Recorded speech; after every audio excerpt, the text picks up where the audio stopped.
तेरह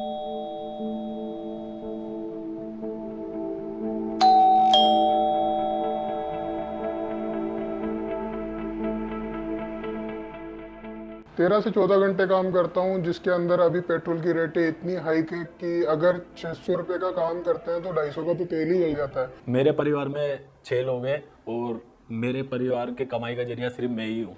कस्टमर की मनमानी को पूरा करना पड़ता है। सामान मंगाता है, हमारे को लेके जाना पड़ता है। अगर नहीं लेके जाए तो मैं रेटिंग मुफ्त डाल देता है, रेटिंग कम कर देता है। डेली का कि सिगरेट लिया हो, रजनीगंधा लिया हो, कॉन्डम लिया हो, रास्ते से दूध खरीद लाओ, छाछ लिया ना।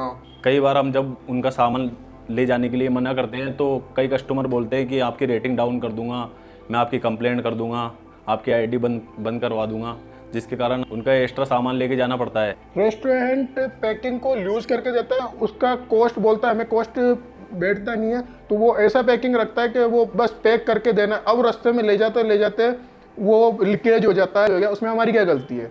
फिर कंप्लेंट हमारे नाम पे होती है कि फिर कंपनी को बोलते हैं, पेनल्टी वाइज कर देते हैं। हम कंप्लेंट टिकट रेज करते हैं कि हमारी वजह से नहीं, उसकी पैकिंग ही लूज थी रेस्टोरेंट की, तो बोलते हैं कि नेक्स्ट टाइम से पैकिंग का ध्यान रखना। तो पैकिंग हम थोड़ा ना करते हैं, 600 रुपये पेनल्टी लगा देते हैं। अब रेस्टोरेंट को तो क्या है, पेनल्टी हमारे लगी है, उधर से कस्टमर को रिफंड हो जाता है। और रेस्टोरेंट वाला भी कुछ नहीं समझता। रेस्टोरेंट वाला समझता है जब ऑर्डर रेडी हो उस टाइम पर लेने आ जाओ, बात खत्म। पहले तो बोलते हैं कि इधर खड़े मत हो। हमारे खड़े होने से उनके रेस्टोरेंट की इमेज डाउन होती है ना। उनसे पानी मांग ले या कभी चार्जिंग खत्म हो जाए तो चार्जिंग भी नहीं देते, जबकि हम उनके लिए काम कर रहे हैं, एक तरीके से उनसे जुड़े हुए हैं। कई बार कस्टमर ऑर्डर देता है तो हमें रेस्टोरेंट वाले डिले कर देते हैं, जिसके कारण कई बार कस्टमर अपने ऑर्डर जल्दी के चक्कर में बार में कॉल करते हैं। फिर कई बार ट्रैफिक होता है, उसके अंदर फंस जाते हैं हम। कई बार ट्रैफिक पुलिस वाले पकड़ लेते हैं। कई बार हमारी गाड़ी जैसे बाई चांस पंचर हो जाती है तो उसमें भी दिक्कत होती है, उसमें कस्टमर हमारी कंप्लेंट कर देता है, रेटिंग डाउन करता है, जिसके कारण हमारा इंसेंटिव नहीं आता है। एक ऑर्डर इधर जाएगा, एक ऑर्डर उधर जाएगा। रेस्टोरेंट कमाई में स्टाफ तो बढ़ाता नहीं है, मैन पावर तो बढ़ाता नहीं है, उसी मैन पावर के साथ काम करता है, हमारा ऑर्डर लेट कर देता है। एक इनका टाइम का बाउंडेशन दिया होता है कि आपको इतने देर में इतना काम करोगे तभी इंसेंटिव मिलेगा। उसके चक्कर में जब हम गाड़ी तेज चलाते हैं तो दुर्घटना हो जाती है। हमारे एक जोमेटो का पार्टनर था, उसके साथ में एक छोटा सा हादसा हुआ था। उस हादसे में उसकी मौत हो गई, तो कंपनी वालों ने उसको कोई मुआवजा नहीं दिया। बात देने की हुई, फिर यूनियन वाले आए, सारे हड़तालें वगैरह हुई। उसके बाद में उन लोगों ने अमाउंट उसके फैमिली वालों को दिया। उसमें कुछ इतना बड़ा अमाउंट नहीं दिया, 2 लाख रुपए दे के ख़त्म कहानी की।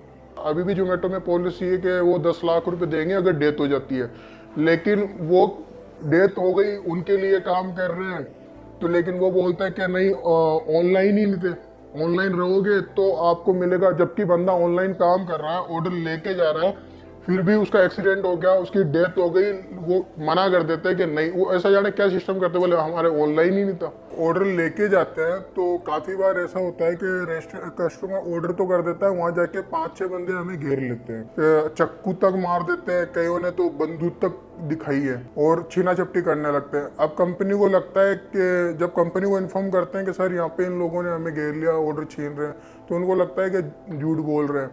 दूसरा, कई बार गाड़ी पे जाते रहते हैं, मोबाइल स्टैंड में लगा हुआ रहता है, जो कि जेब में रखना तो थोड़ा खतरे में होता है। सेफ्टी के लिए जेब में रखने सही रहता है कि छीना झपटी नहीं हो, लेकिन फिर भी मजबूरी होती है, लगा के चलना पड़ता है। अब कोई भी आता है छीना झपटी करके, मोबाइल चलती गाड़ी में उड़ा के ले जाता है। थाने में जाते हैं कंप्लेंट करने के लिए, तो थाने वाले तो बिल्कुल हमें सीरियस नहीं लेते, ना हमारी कंप्लेंट दर्ज करते हैं। ऐसा कोई सेफ्टी के नाम पे कुछ भी नहीं है। रात को काम करो, कंपनी रात को काम करने के लिए फोर्स करती है, नहीं तो आईडी बंद करने की धमकी देती है। मजबूरन आईडी चालू रखने के लिए रात को भी काम करना पड़ता है। अभी हमारे एक पार्टनर है हेमराज, उनकी डेथ हो गई। 6 बहनें हैं, 3 बच्चे, अकेले कमाने वाला आदमी था घर के अंदर। शाम को 4 बजे काम पे आता था और सुबह 4-5 बजे जाता था। 20 किलोमीटर दूर से काम के लिए आता था। अभी ट्रैक्टर से उसका एक्सीडेंट हो गया, काफ़ी देर रोड पे पड़ा, लोग आ रहे जा रहे वीडियो बना के देखे जा रहे। कैसे न कैसे किसी पार्टनर ने देखा, पार्टनर मिल के हॉस्पिटल लेके गए। हॉस्पिटल की व्यवस्था इतनी ख़राब है कि वो उस पर टेबल पे ही पड़ा रहा, 1 घंटे तक तो तड़पता ही रहा, उसका कोई वही नहीं है, खून निकलता रहा, बाद में उसकी डेथ हो गई। कंपनी कोई सुनवाई नहीं करती। कंपनी से 2-4 लीडर आते हैं, वो झूठा दिलासा देते हैं कि हम आपको सहायता देंगे, और उसके बाद पता लग रहा है साल 6-6 महीने हो जाते हैं, कोई रेस्पॉन्स नहीं आता। उनका सोल्यूशन भी कोई 2-2, 3-3 साल बाद मिलता है, किसी किसी को बाई चांस मिलता है। बट इस मामले में जितनी भी एक्सीडेंटल डेथ होती है, जैसे 10 लोग अगर मरे तो कोई 1-2 लोगों को कंपनी वाले देते हैं, बाकी को कुछ भी सहायता नहीं देते वो। अब इनके 20-30 रुपए के ऑर्डर के चक्कर में जवान लोग और फिर 20-30 के इंसेंटिव खातिर गाड़ी तेज चलाते हैं, उनका एक्सीडेंट होता है, मर जाता है। एक उनको लगता है कंपनी 10 लाख देगी, ये देगी, कुछ नहीं देती। एक्सीडेंट हो जाता है, कई बार कोई गाड़ी उड़ा के चल गई, हॉस्पिटल पहुंचते हैं, कार्ड दिखाया, कंपनी बोलती है कि कार्ड दिखा के अपना इलाज कराना। वो कार्ड वहाँ किसी काम का नहीं है, वहाँ खुद का पैसा लगाओ। एक बंदा डेली खुद की जेब से पेट्रोल डलाता है, काम करता है, 7 दिन पैसे का इंतजार करता है, एक्सीडेंट हो जाता है, फिर घर वाले मांगते फिर वो वहाँ पे पैसे कि इलाज कराना है।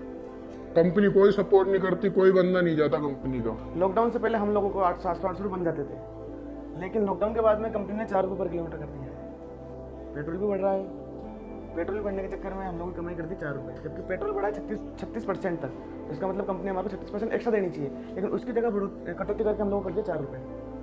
कंपनी ये बोलती है कि आप इसमें ज़्यादा कमाओगे, लेकिन हम लोग इसमें नहीं कमाओगे। जब हम कंपनी के लिए काम करते हैं तो कंपनी हमारे से पहले ज्वाइनिंग के नाम पे पैसा लेती है, जबकि जो काम हम कंपनी के लिए कर रहे हैं, कंपनी का ऑर्डर पहुंचाएंगे, कंपनी ब्रांडिंग के नाम पे हमें खुद पूरा ब्रांड बना के सड़कों पे घुमाती है। टी शर्ट हम कंपनी की पहनते हैं, कंपनी का बैग लेके हम घूमते हैं, कंपनी हर चीज के अंदर हमसे पैसे लेती है। जबकि अगर कंपनी किसी से ऐड कराती है एडवर्टाइजिंग कंपनी से, तो उसको भी एक पैसा देती है, लेकिन हमें तो केवल ऑर्डर का पैसा देती है, वो भी कम देती है। ऊपर से जो टी शर्ट दे रही है उसका पैसा भी हमसे लेती है।